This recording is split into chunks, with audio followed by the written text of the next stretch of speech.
Let's put an EVAP Purge valve on a 2006 Volkswagen Passat 2.0T FSI. We're using the OEM part from Bosch and it's located right here. This is the same process for Mark V Jettas and Golfs, as well as the 2006 to 2008 A3. Let's first remove the engine cover. We'll start with the MAF sensor here. Then we'll remove these two clips holding down the intake.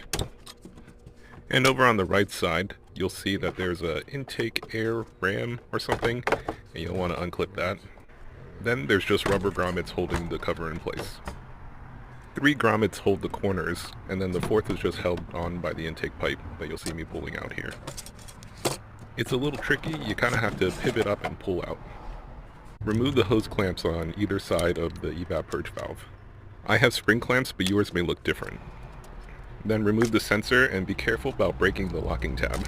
After that, a couple good tugs and twists should get the EVAP Purge valve out. Now that we pulled out the EVAP Purge valve, I wanted to check why it might be broken. The resistance on it actually was fine and was reading pretty good. It turns out that it just wasn't opening and closing properly. On the new valve, make sure it's pointed to the left. Then you can put the first hose on, followed by the bracket, and that makes putting on the second hose way easier. And lastly, click the connector back into place.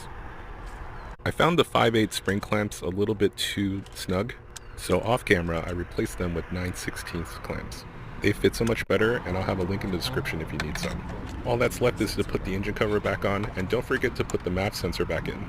I'm not the first or last person to forget doing that.